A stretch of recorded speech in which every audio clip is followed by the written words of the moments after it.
Muito bem, estamos de volta com o nosso programa, o BH Todo Dia, o segundo bloco.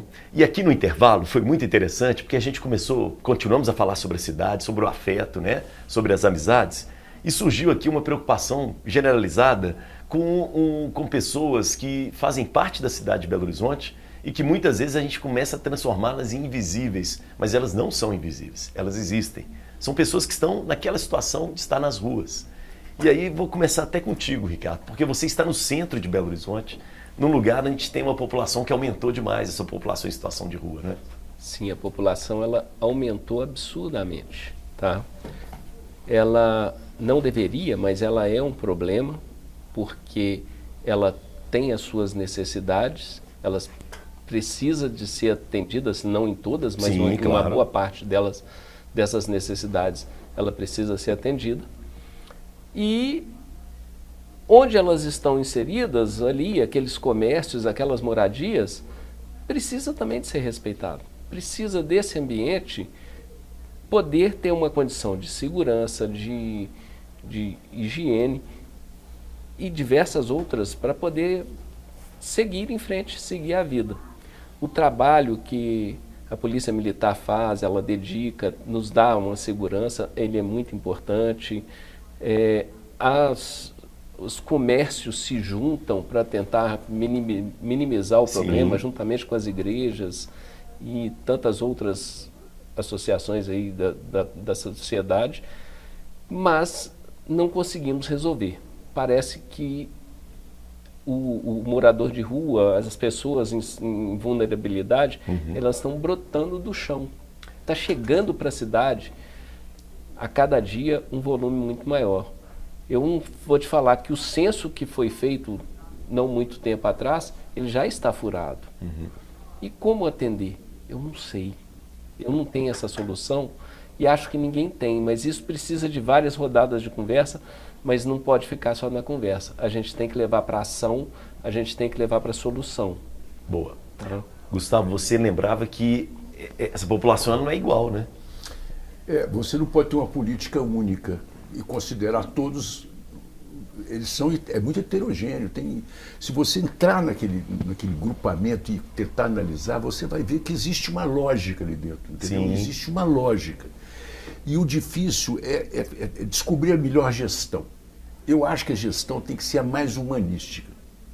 Tem que ser uma abordagem humanística, não pode ser uma abordagem higienista. Essa mania que o pessoal tem de tirar dos seus olhos a população invisível. Ela é invisível, mas ela tá ali, é né? incômoda. Vamos dizer assim, ela incomoda a cidade. Então, ela incomoda não, ela é a fratura exposta, ela é a denúncia ali, aos Da seus fragilidade olhos. social. Da fragilidade Isso, social. é um sinal. Então, né? a atitude que nós temos que ter é envolver todo mundo. Eu acho que isso não é uma coisa para um urbanista, para um arquiteto, para um assistente social ou para um médico.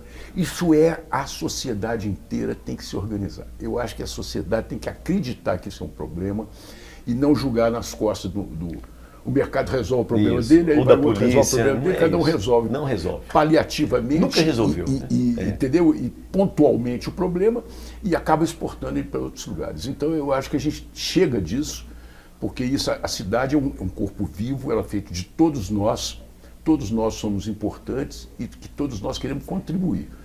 E a gente tem então ser ouvido, participar como eu participo, meu escritório está no centro de Belo Horizonte, meu escritório é Alves Cabral, com o Espírito Santo. Sim. Do lado da Casa Jornalista. Não é? Isso aí. Eu estou ali, eu vivo com essa questão do lado, na porta do meu escritório. Não dá para negar, né? Não dá para negar. E a gente convive, e como a gente convive? Tem coisas limites, que se você atuar, alguém vai dizer, você está querendo fazer isso. E eu falo, não estou. Então você não pode atuar solitariamente, não. Você tem que atuar, senão a narrativa vai te comer. Não é isso? Com certeza. Mas você contava de um que tem na Savassi que você achava interessante? Não, eu cheguei perto, eu converso, né? Então, eu conversei com ele e ele estava lendo um livro debaixo do poste. Ele lia o livro, tranquilamente, folheando as páginas, mas com muita serenidade, com muita elegância, entendeu?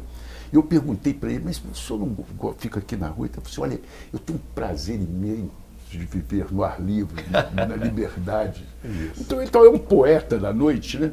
Ou seja, os perfis são eu só diferentes, pude conversar né? uma vez, mas eu acho que eu já estou me ensaiando conversar com outras pessoas, que eu acho que a gente vai... Leva um livro para ele. Professor Cláudio, vamos entrar nisso aqui. Outro dia eu estava voltando da Antônio Carlos, passando ali pelo IAPI, e quando eu vi debaixo do viaduto, próximo ali ao IAPI mesmo, aquela região, eu vi dois lugares que estavam com plantações assim, muito bem cuidadas, pareciam eram hortas, né, em 2 lugares, de pessoas que estavam ali, que moram ali. Inclusive, elas estão ali e distribuem ali para quem quiser e recebem ajuda e tal. Vamos entrar um pouco. Essas pessoas fazem parte do meio ambiente, né? Eu estou observando aqui a conversa e queria botar um ponto de vista meu, que eu te falei que ao longo da minha vida eu cresci meio à margem da cidade. Eu sou Belo Horizontino, mas meu pai construiu nossa casa na última rua do Sion. Acima da gente só tinha o prédio dos deputados, aquele famoso prédio lá em cima, né? lá em cima. Então, e também o estudo, onde eu estudei, era o Colégio Loyola, é um colégio assim meio que fica olhando de cima as coisas, né? Isso, verdade. Então, eu não tenho essa vivência que vocês têm, de estarem dentro da cidade, vivendo lá dentro. O meu poder, meu estado de observação repetiu-se na minha experiência profissional quando eu fui trabalhar na Fundação Dom Cabral. E aí a questão de cidades ficou muito importante. A Fundação Dom Cabral trabalha muito com empresas, empresários, etc. Isso. E um belo dia, eu trabalhando com o tema sustentabilidade dentro da Fundação, meu papel era levar os temas ambientais e sociais para dentro dos negócios, né? E uma das iniciativas que nos demandaram foi as empresas dizendo, olha, eu tenho relações na cidade fulana de tal, por exemplo, uma mineradora ou um banco no meio de uma grande cidade, todas as empresas têm cada vez maior preocupação em como que eu me relaciono com o ambiente em volta da empresa, tentando participar ou até mesmo promover o chamado desenvolvimento sustentável. Isso. O desenvolvimento sustentável que cuida do presente e do futuro, de mim e dos outros. Essa é a grande ideia. Então nós somos chamados a desenvolver um conceito chamado governança social. Governança social integrada. E desenvolvemos um modelo pelo qual você pode analisar o estado de uma governança de uma cidade ou de uma comunidade, levando em conta o primeiro setor, que é o setor governo, né? Poder público, o poder privado, que é o segundo setor, e o terceiro setor, que seria a sociedade civil organizada. Isso. E a governança desse conjunto é uma governança que está acima, não estou falando do governo, mas até a governança do próprio governo. Perfeito. Então você tem o poder público atuando, o poder privado atuando e a própria sociedade atuando de forma organizada. Como você articula isso? Levando em conta que existe uma comunidade com todas as suas características próprias e seu momento histórico, não é? Belo Horizonte, por exemplo, você tem várias gerações convivendo aqui dentro. Nós somos mais ou menos da mesma geração, nós temos uma história um pouco parecida dos nossos pais, nossas famílias, mas nós, e o nosso grupo social, ele está entremeado aí de outros grupos sociais que, aliás, hoje estão mais ou menos predominantes em relação ao nosso. Hoje eu vou a certos lugares onde eu não conheço ninguém. Né? No passado eu conheci um monte de gente. Mas você vai em restaurantes, ou festas, shows, etc. Gente, eu não conheço ninguém aqui, o que está acontecendo? Né? Então, de certa forma, o nosso olhar é o olhar de uma parte muito especializada, muito especialista, assim, muito particular. A cidade cresceu demais, é cosmopolita, né? Eu tentando olhar de fora com determinados modelos que eu posso trazer do mundo. Existem cidades com sistemas de governança participativa. Essa coisa interessante é o seguinte, a cidade, quando fala cidade, cresceu muito. A cidade é feita de pequenas cidadezinhas aqui, né? Então, cada cidade tem sua lógica, não é isso? Isso. Existem bairros que têm características totalmente diferentes do outro. Exatamente. Você diz que é a mesma cidade? Não. O Venda estado de Nova, Minas Gerais, também. Minas são muitas, né? Nós sempre ouvimos falar isso. Você hoje mesmo falou várias cidades de Minas Gerais, mandou beijo para elas. Totalmente Eu já diferentes. fiz trabalho nessas cidades todas que você falou aí. Eu já tenho, né? Então a gente sabe como é que é. E você tem que sair de dentro daquele seu mundo Você e fala bolha entender hoje. esse microcosmo, essas lógicas que existem dentro desses pequenos subgrupos. A capacidade que você desenvolveu de colocar-se na posição do outro Empatia. para né? você realizar algo, né? Fazer um projeto que seja para atender essas demandas Isso. de qualidade de vida, de experiência, de expectativa, de vida de qualidade, você desenvolveu por ter essa profissão e por ter essa personalidade e esse background que você traz da sua família. Né? Você desenvolveu uma outra percepção, um outro conjunto de sentimentos. É um comerciante, o né? cara que Aqui está do balcão lá, ali. entremeado lá, vivendo o dia a dia. Isso. Diferente de você e de mim. Sim. Eu sou um cara da borda, olhando e tentando trazer coisas do mundo. Eu viajei pelo mundo inteiro, os conceitos de cidade sustentável, Nossa, cidade espetacular. feliz, cidade participativa. Tudo isso eu tenho tentado trazer, não só para Belo Horizonte, mas agora eu estou meio aposentado, mas a minha militância acadêmica dentro da Fundação sempre foi como que eu faço para ajudar a azeitar essas relações para que o resultado seja inclusivo de todo mundo, né? Pois é. Construindo um futuro melhor, mas um presente também melhor. Né? Mas você vê uma coisa que interessante. Você que viajou o mundo todo, você viu experiências que elas misturam as comunidades e os níveis de renda. Nós tivemos essa coisa de separar a cidade Uma cidade toda construída, projetada. O próprio projeto de Brasília também é um projeto idealista que separa as coisas. E que é da ideologia da ocasião. Da ocasião. O que nós temos que projetar é junto e misturado. Nós temos que ocupar o centro de Belo Horizonte e aí pode ser isso aí. Exatamente. Solução para a população de rua. Reocupar os prédios que estão abandonados no prédio, refazer, criar legislações especiais para que esses prédios sejam ocupados. Nossa, eu vejo isso de uma importância. E tem prédio no centro, hein? Tem. E sim de prédio vazio, e prédios lindos, inclusive de Art Deco, e prédios bonitos, que podem ser reestruturados de uma forma... E reocupar a cidade. A cidade de Belo Horizonte, o centro, tem uma população que usa o centro, que passa pelo centro. É imenso isso, porque como a cidade é 1,5 milhão de pessoas por dia passam pelo centro. E a população é de 100 mil. E à noite sai todo mundo, vira embora, o centro fica deserto. À noite. A cidade foi projetada assim. A infraestrutura está lá pronta, a iluminação de rua, calçada, está tudo pronto. Por que essa população vai para outro lugar?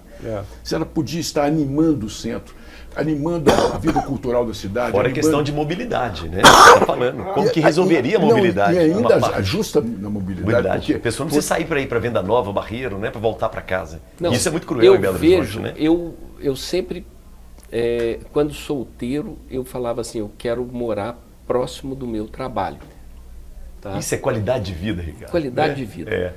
Quando eu casei e fui ter meus filhos, aí eu optei por morar próximo, eu ainda moro próximo, eu tô ali no Caiçara, mas antes eu ia a pé, né? Eu estava ali agarradinho. Mas eu fui morar numa casa. E faz uma diferença muito grande para a qualidade de vida da família, a gente morar num local onde eu tenho mais espaço e eu tenho a condição de ter uma hortinha, de ter algumas coisas. Foi uma oportunidade e nós fomos morar nessa casa. Mas eu gosto do centro, acho que o centro tem que ser vivo, temos prédios no centro, aí eu escuto as pessoas falando assim, olha, tem que resolver a população de rua. A população de rua não vai morar nesses prédios, mas o que a gente tem que fazer é dar vida para esses prédios, da condição. A legislação trava absurdamente com todo mundo que eu já conversei, que é da área da engenharia, da área... E até tem que mudar. Trava testemunha absurdamente. Tem que mudar esses prédios têm que ter condição E é para poder vender, é para falar assim, olha, vamos pegar, não sei se posso falar o nome do prédio, mas o Otton Palace, está lá fechado, um absurdo, um prédio daquele tamanho. E num lugar importante da cidade. Lindo, importante, de frente para um parque maravilhoso. E falar assim, olha, vamos transformar isso aqui em flats, em apartamentos, vão vender, Aí alguém, empresário, ou alguém vai chegar com a parte financeira, vamos fazer. E vender aquilo ali, pessoas querem morar ali. As pessoas querem aquela localização para ser a sua... Falar assim, olha, essa aqui é a minha vida. Eu vou subir Bahia e a gastronomia de Belo Horizonte é muito forte. Eu vou te falar que todas as cidades, todos os estados têm seus pratos típicos, mas em Belo Horizonte nós temos uma gastronomia sensacional. Nossa. E ali nós vamos ter tanta gastronomia boa e barata pela Rua da Bahia, aí Mercado Central, está tendo um movimento ali em torno do mercado ali, de uma gastronomia diferente ali no entorno da Raul Soares. Isso, Então, assim, é diferente. E eu acho que as pessoas querem isso. O que precisa é dessa legislação facilitar, precisa de um pouco, eu vou chamar de boa vontade, talvez do poder público, da Câmara Municipal, não é fazer a toque de caixa, mas fazer... Mas destravar isso para que isso possa trazer vida para o centro. Ricardo, eu acho que isso não tem volta. Eu acho que nós vamos ter que encarar isso. Vai ter que encarar. Todo mundo está falando isso. Tem existe um olhar que diz que tem que planejar e o outro olhar que diz que você tem que deixar emergir. Se fala muito do exemplo de um parque, você faz um parque com jardim, com gramados e cria os caminhos para as pessoas irem. E que isso não funcionaria muito bem. É melhor você fazer o gramado, deixar as pessoas criarem as trilhas e você então se arruma as trilhas que o pessoal definiu. Tá aqui que projetou um parque e fez isso. Pode dar um depoimento? O Parque Ecológico da Pampulha recebe 30, 40 mil pessoas, pelo menos recebia, eu não sei agora como é que está. Está revivendo, porque foi abandonado o parque. Era o menor índice de lixo e de vandalismo de todos os parques da região metropolitana. O que ele tinha? Grama e árvore. Um caminho. E outra coisa, pai com filho. É parque que não separa o pai do filho, porque é o lugar de espaço, de menino correr, de exercer as perninhas. Menino quer exercer suas perninhas. Como aplicar esses princípios ao centro de Belo Horizonte? Essa é a questão. Como aplicar esses princípios a uma reformulação do centro de Belo Horizonte? Porque não basta fazer lei ou fazer um bom planejamento, até um bom projeto arquitetônico e urbanístico. É preciso que dê condição para as pessoas se apoderarem daquilo ali. Vai apoderar com gastronomia, com arte, com as crianças? Exatamente. Como vai ser? As pessoas é que decidem, a gente nunca consegue decidir por elas, né? Agora, existem também, do ponto de vista da sustentabilidade que eu andei estudando, dois grandes modelos. Um modelo urbanicista mais concentrado, que dá condições de você ter mais eficiência em uso de recursos, seja por causa das distâncias, seja por causa da energia, da água ou do esgoto. Então, prédios altos que as pessoas moram, isso é uma solução que se contrapõe a uma outra, que você tem um urbanismo espalhado, com condomínios, mais etc., que pode dar mais qualidade de vida. Então, como você compõe essas duas coisas? Nos dois casos, dos dois tipos de urbanismo, o intensivo e o extensivo, né, vamos dizer assim, você tem que pensar numa coisa que eu acho importante, que é no momento atual, é sobre a criança. Criança é a que sofreu mais durante a pandemia.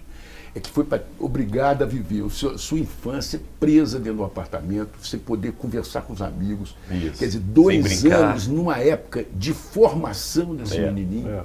Né, desse espírito sobre o efeito, não pode. Quer dizer, a cidade tem que ser doçura, tirar um pouco, tirar carro mesmo, diminuir a possibilidade dos carros, aumentar lugar de caminhada, e aí sim, se é vertical, muito parque na base. Não é? Se é horizontal, mais parque ainda. Eu tenho propriedade para falar disso, porque eu tenho 5 netos e eles moram em Belo Horizonte. Tá? Podemos falar sobre isso. Então, peraí, vamos rapidamente aqui. O Parque Municipal, que foi citado pelo Ricardo, está no centro da cidade. Ele teve uma época, ele está aberto até 9 horas da noite, e houve um momento que ele não tinha grades. Você é a favor da gente tirar as grades do Parque Municipal, professor? A questão de segurança que levou a isso, né? Isso. Eu fui agora mesmo a Madrid, estou voltando de Madrid. Tá. Um parque maravilhoso, sensacional, no centro de Madrid, chama-se Parque do Retiro. Não tem grade? Tem grade. Tem grade. Tem grade, todo cercado. Ele fecha. Uhum. Mas quando ele abre, cara, a cidade invade o Ninguém parque. vê a grade. Tá. Invade o parque. Tá.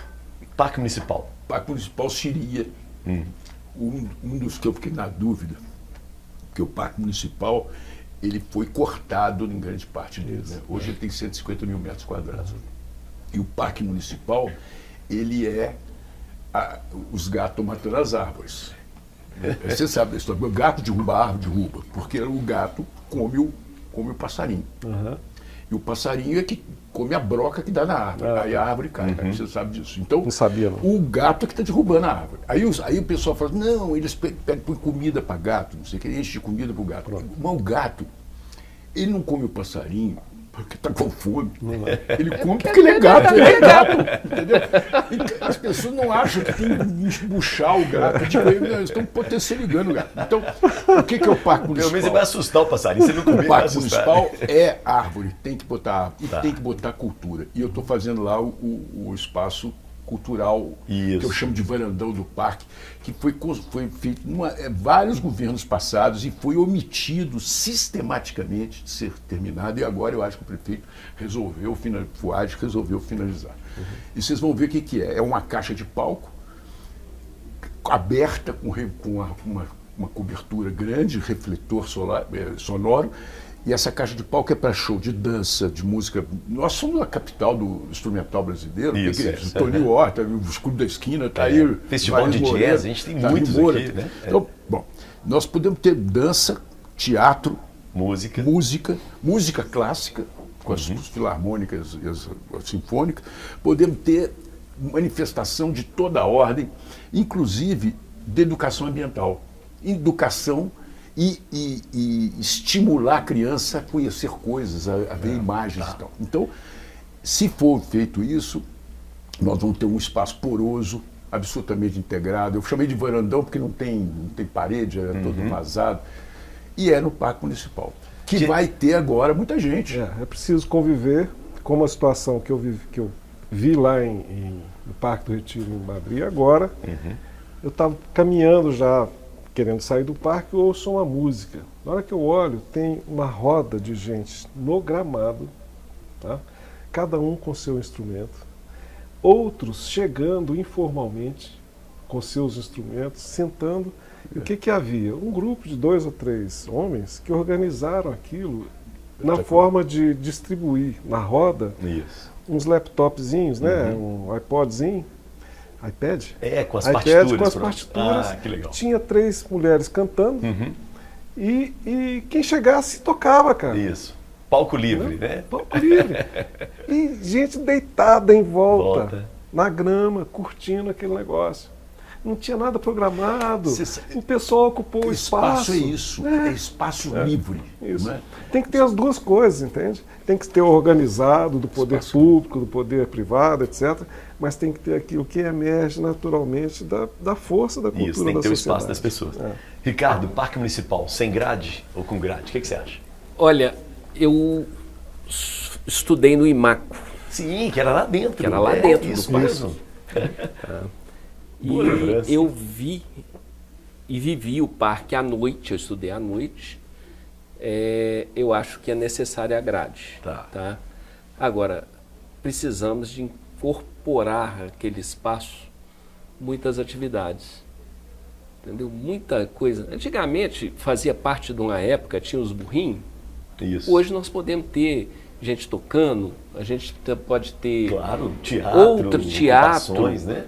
Outras ações lá dentro que eu acho que são de grande importância para as pessoas que não têm muito acesso à cultura, às oportunidades que a gente tem, às vezes por uma condição social e econômica diferente.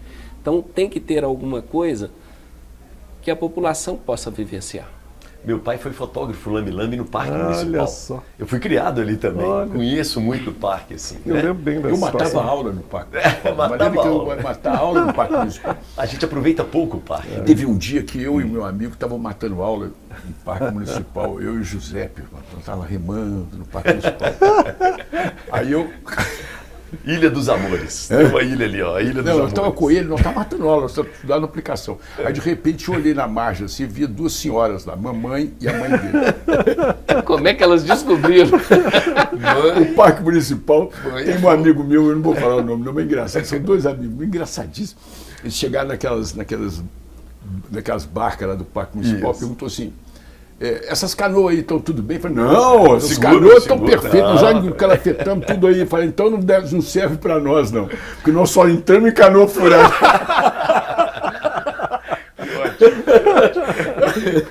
Bom humor, né? Eu acho que o humor, a cidade tem que ser uma cidade assim, que constrói espaços de encontro de alegria, de encontro. Isso que é a vida, né? Você faz uma cidade para tristeza? Não pode. Você O faz mineiro uma- adora isso, né? Contar Adora. caso, essas coisas. E se assim, você né? promove, eles vão. É natural. A pessoa, É. não é? Você foge do que é feio um pouco. O que é belo, o que é agradável, o que é amoroso, o que é gentil, né? O que tem humano, humor. te atrai. né? Isso é natural. A cidade é somatória de gentilezas. É. Ela é boa. Se fosse somatória de estupidez, ela é estúpida. É matemática pura. Sim. Por que você tem que fazer estupidez O efeito com a é cidade até uma multiplicador. hora que ela não resiste? Fala, chega de fazer estupidez comigo. É Não exato. é igual gente.